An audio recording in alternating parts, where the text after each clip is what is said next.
Everybody, welcome back to another evening of talking about what's going on in the world, but always about Malaysia.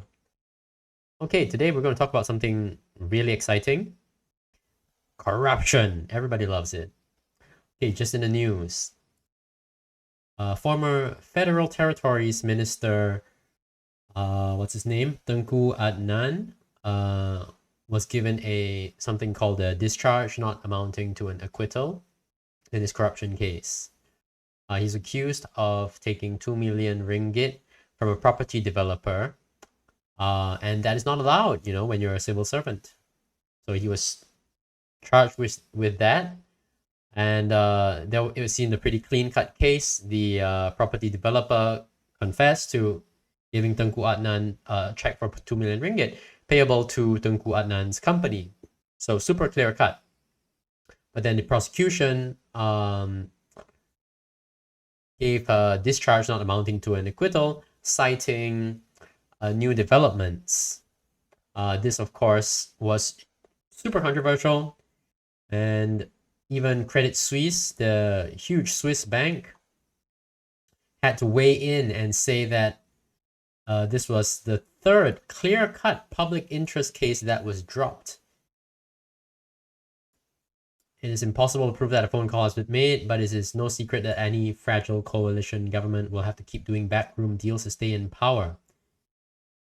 So this was said by Stephen Hager, the Credit Suisse's managing director and head of equities.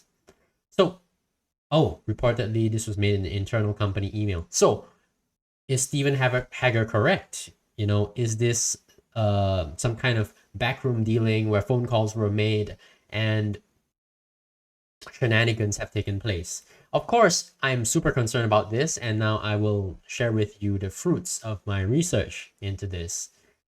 And I can tell you ahead of time, if you're looking for, straightforward criticism of the system, bashing on the corrupt people all around us, you will not find that here. I'm sorry to disappoint you. So if you're going to get angry about it, I suggest you go elsewhere.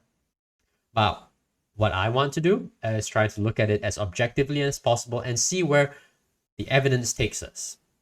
So let's proceed. Let's see if Stephen Hager of Credit Suisse is justified in his anger. Okay, first, let's start here. So Malaysia Today is the website, and they like their controversial headlines, provocative. The Malaysian bar president, pictured here, I forgot his name, has said that he's urged the attorney general to explain the reasons behind dropping the case. I wanted to show this because the new developments cited by the attorney general were actually later revealed to be fresh investigation into complaints against a witness in the case. Now it turns out that there are over 20 witnesses in Tengku Adnan's case, so it's no surprise that any one of them could have some problems that need to be resolved.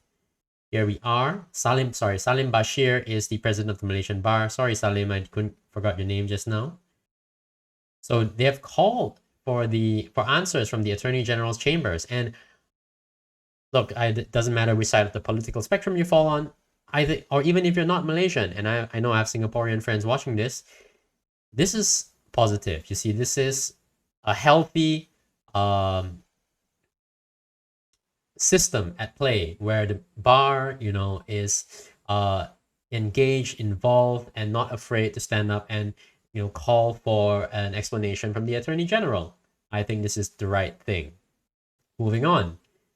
So news reports, this is the juicy one. At a corruption trial, Tengku Adnan explains why the businessman gave 2 million in a donation in check and not cash. So Tengku Adnan claims that 2 million ringgit he received was not for him personally.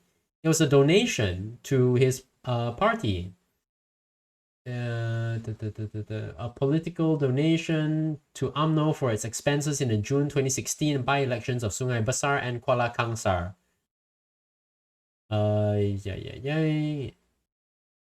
Dato Tan Hock Chuan asked why a check and instead of cash. Tan Sri informed me that it's very difficult to get cash. I had already advanced my money for the by-elections. This is Tengku Adnan speaking. He's already used some of his money out of pocket to pay for the elections. And thus, that's why he decided, okay, why don't you give me the check, to the company so that I can, recoup my expenses from there. Okay. So, is that the right thing to do? Obviously not. That is a terrible way to conduct your business. This is extremely careless and opens yourself up to legal liability. Now, if you were federal territories minister and you were you were accepting a bribe, would you accept a check directly to your company, that leaves such a clear trail? Would you not at least do it in some other way that doesn't leave a very clear paper trail that can come back to haunt you? I think that is a worthwhile question. I'm not to say that he's innocent. I don't know whether he's innocent or guilty, but I would say that if it were up to me to receive dirty money, I think, I would think of better ways to do that. Maybe you would buy something from me and pay above market price for it. Maybe you would give it to me in Bitcoin, untraceable. Why would you pay money through check to my company, which is perfectly traceable? So that is actually very fishy, I would say. Now, there's a little bit more. This piece of news here made Tengku Adnan extremely unhappy. It was revealed in court that he had 800 million. He's nearly almost a billionaire. Around 2016. See, this article actually talks about how unhappy he was that his net worth was revealed in court. But the prosecution successfully argued that nobody cares, you're not under threat, nobody's going to hurt you, so we're just going to reveal it, for the sake of the case. And he has a tremendous amount of money. So if we were to say, okay, Tengku Adnan, give you 2 million ringgit to bribe you, I do think it's a little fishy. Like, to think, well, why would 2 million be sufficient for Tengku Adnan? And why would you want to do it in this way that is so susceptible to detection by the authorities? Right? So I think these are valid questions. I don't claim to know the answers. I don't claim to make have a conclusive opinion, but I can ask the questions and, let you think about it. So that's the first thing.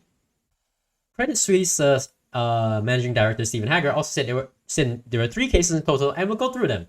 Here's the second case. A little bit further back, you see this one is in June of 2020, so still pretty fresh.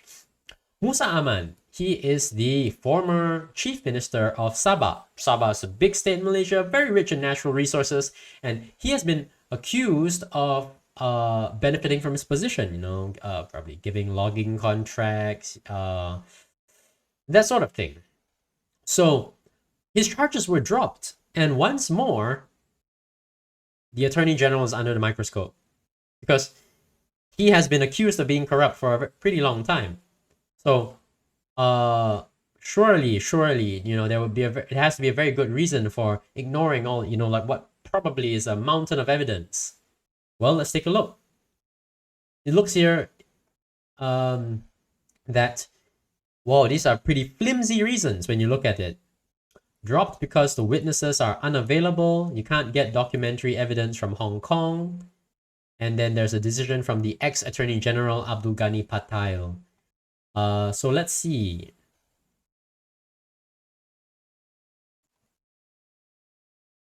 I think here it is. Here we can start here. This is really important. Having studied, Idrus Harun, the Attorney General, cited former Attorney General Tan Sri Abdul Ghani Patail's past decision regarding Musa's case to justify the decision to drop the charges. Having studied the whole available evidence and upon discussion being held with the prosecution and investigation, I decided to withdraw all the charges against Tan Sri Musa Aman. In cases of this nature, documentary evidence is vital to prove a case. Absolutely true. Documentary evidence from companies and banks which are expected could not be obtained through mutual legal assistance in criminal matters from Hong Kong. Very unfortunate. So why is that? Why couldn't these documents be obtained? Actually, this is something very common. So I read elsewhere, and I'll tell to you here that banks, all kinds of businesses are required to keep documents for 7 years. I think that's also the case in Singapore. So after 7 years, you can actually get rid of them, and that is totally legal and fine and just normal course of business. So it's not that they don't want to provide the documents, it's just that they don't exist anymore. So you might say, oh no, that's really terrible, but surely we cannot, if it's such a solid case, or if there's real wrongdoing, maybe we can find something, right? Okay. Well, the Department of Justice in Hong Kong advised the companies, yes, are only required to keep records for 7 years. Apart from that, there are witnesses from the prosecution who have passed away, suffered serious medical ailments, or are not in Malaysia anymore. Now, if you're a paranoid person, you might say, oh my gosh, what has Musa Aman done to his accusers?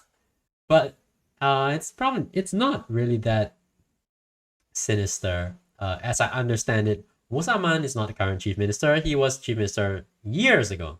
And as you know, the documents that are required from Hong Kong are over 7 years old. So it is entirely normal that, witnesses from so long ago, they got older, they have left Malaysia, and some of them actually have passed away. So it is a genuine challenge to have the evidence ready. And the Attorney General has already said that we need, good quality documentary evidence. So what else do we have? Here, says.com, website I quite like, has some information on the matter. Now, there are 46 corruption charges, a huge number. Okay, Musa was initially charged with 30 counts of corruption and 16 counts of money laundering. Yeah, there were 8 logging permit holders that paid Musa an incentive, allegedly, for him to grant timber licenses. Okay. Supposedly took place between 2004 and 2008. Okay. Francis Musa's other lawyer blamed political motive as the reason behind the charges. The former Sabah Chief Minister Tan Sri Musa Aman was accused of receiving corruptly, were not linked to any project in Sabah, but were instead political donations for UMNO and Barisan Nasional. See, this is the interesting point. Already twice now, we've seen Tengku Adnan and also Musa Aman say, I had received money, but these are political donations. They were not for bribery. And that does raise a question. Maybe there is a problem with how political donations are processed in Malaysia. I think it's entirely reasonable. A reasonable person can look at that and say, there probably is a problem. Maybe we need to have very, very clear, strong disclosure laws about political donations. Maybe political donations need to be declared somehow in public so that everyone can see them. Maybe that's the thing. And maybe that it's possible that this is what has happened here, right? Now, here's something that's really interesting, which I want to highlight. Now, not only has the Malaysian Anti-Corruption Commission, MACC, cleared Musa Aman, Hong Kong's independent, commission that's anti-corruption. Yeah, against corruption, has also cleared Musa Aman of wrongdoing. So that is something really interesting, and I think that is really important when we want to form our opinion on the matter, right?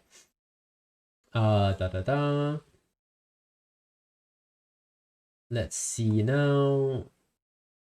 After carrying out a comprehensive investigation, the MACC found that there was no element of corruption and funds investigated are political donations. This matter was verified by former MACC Investigation Division Director Dato Sri Mustafa Ali and was notified to the ICAC through a September 2011 letter to the ICAC.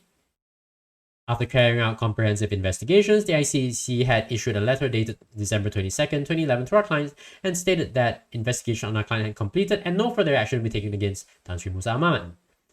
The ICAC's investigation finding clearly showed that our client is not involved in any corrupt activity. Right. So, the ICAC, of course, are not a Malaysian agency, and they're not subject to the political pressures that the Malaysian agency can be subject to.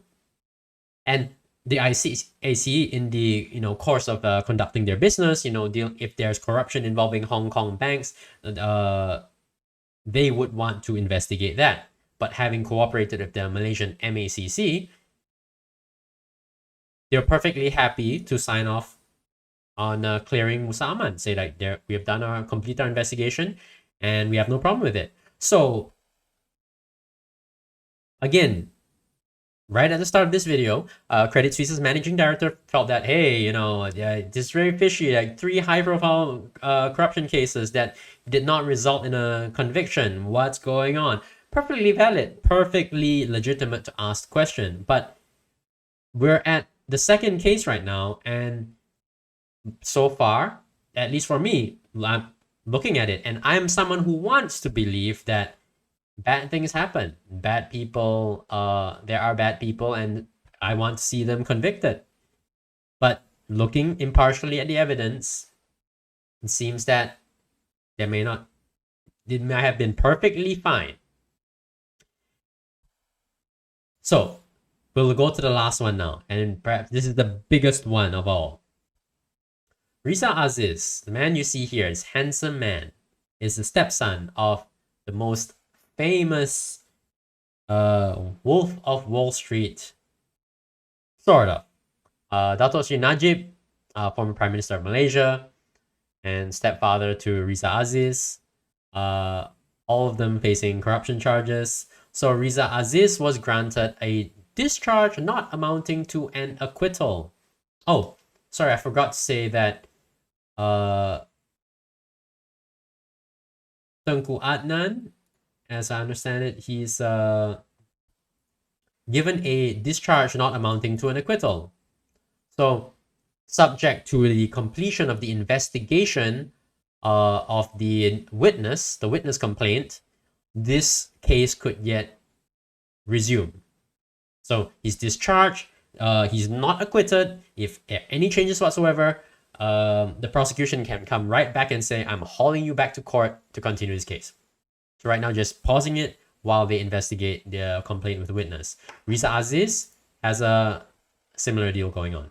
So he was granted a discharge not amounting to acquittal, dependent on fulfilling an agreement with the prosecution. So the agreement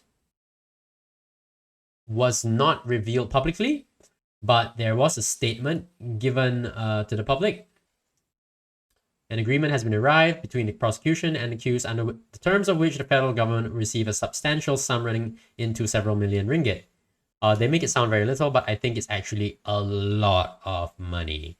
I think it's like hundreds of millions. If I'm not mistaken.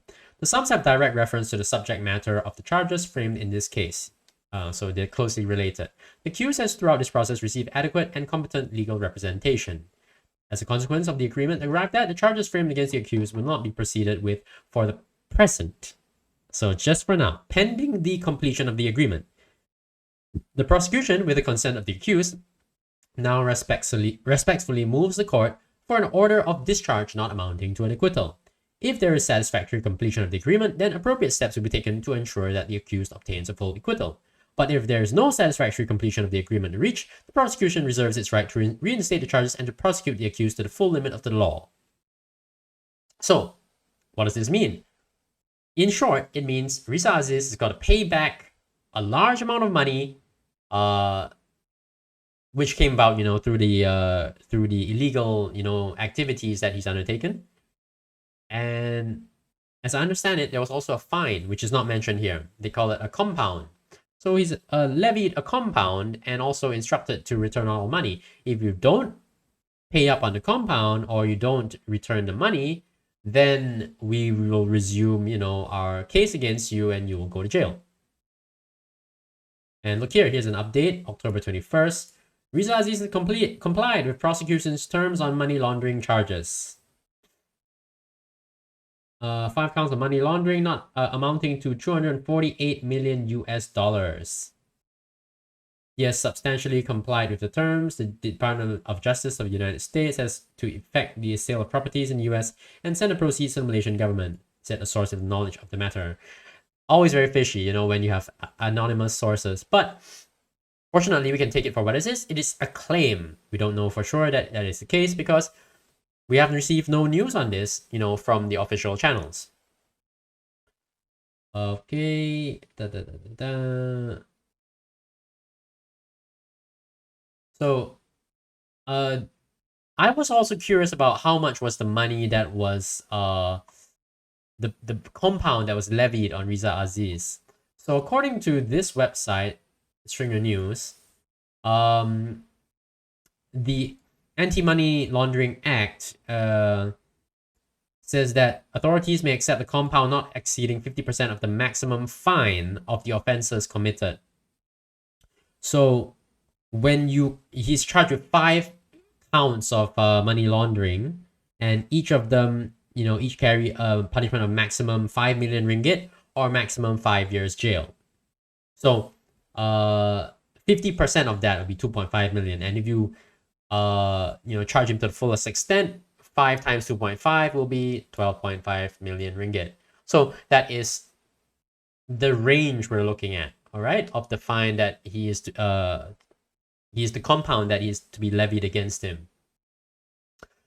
And he claims, it seems that through a lawyer, that we've complied with the agreement, and so they're looking forward to an acquittal. It appears to be.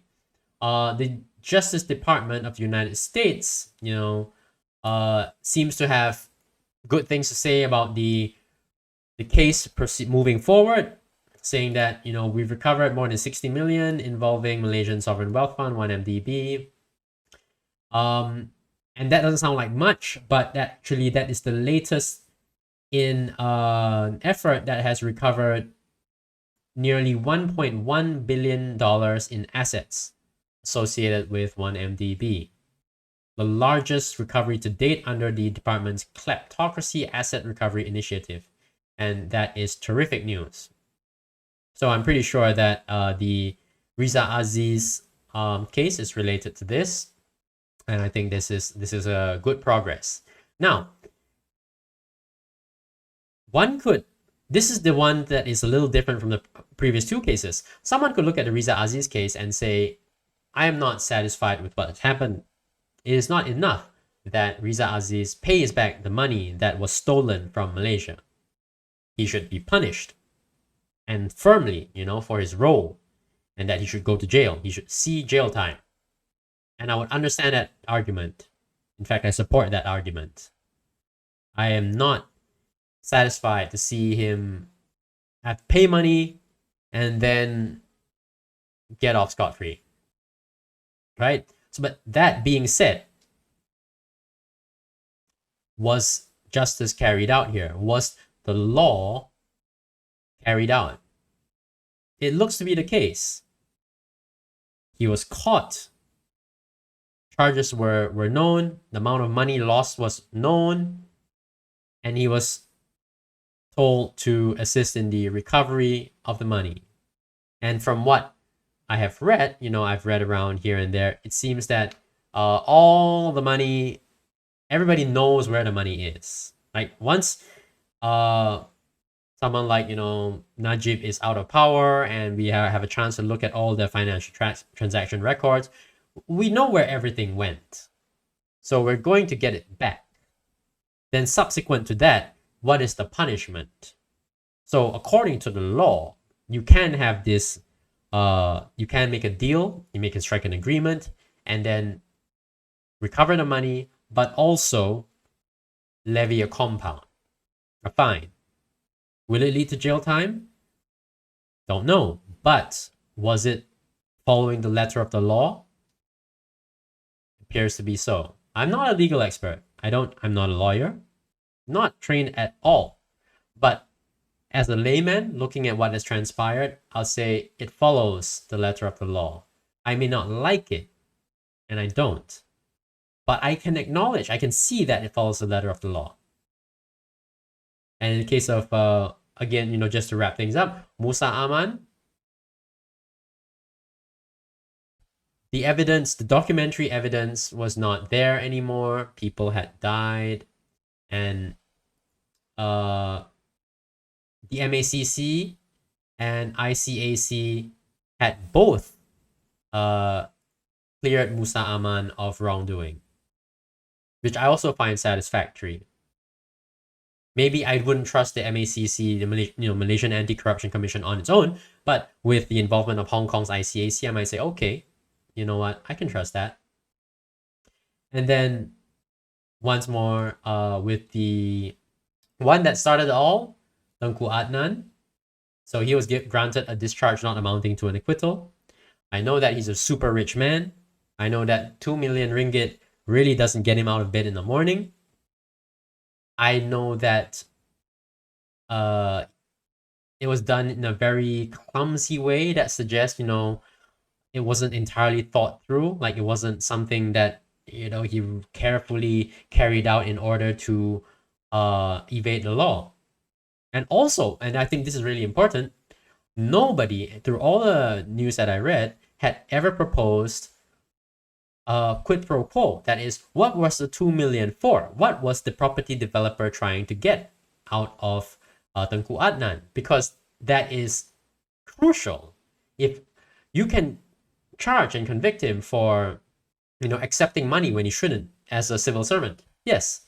But it is kind of weird. Like if I'm trying to understand the criminal mind, I would say, okay, well, why does a company give money to a civil servant, a minister?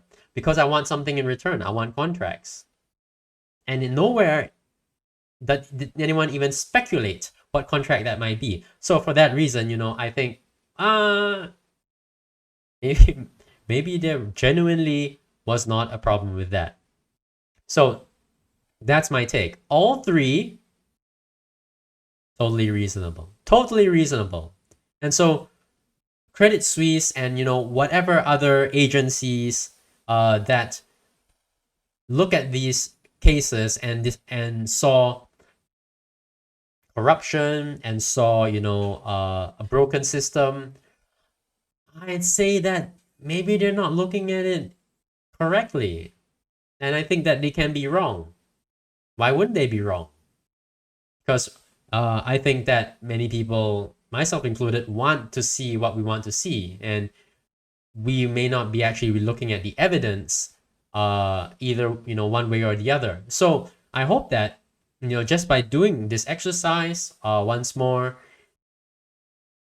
you and I, at least, we get to look at things in a slightly different way, and maybe we come out a little bit better for it. We don't have to feel so bad about the world that, bad things happen and bad people get away with it. No, that's not the case. That's not all the time. And at least in these cases, we came out a little bit ahead. We got to glimpse at, a glimpse of what might just be the truth here, without saying for absolute, without being absolutely certain. So with that, I want to end here. Thank you very much for listening. Oh yes, please like this video and subscribe to my channel if you enjoyed this video. Talk to you again soon. Bye bye and take care.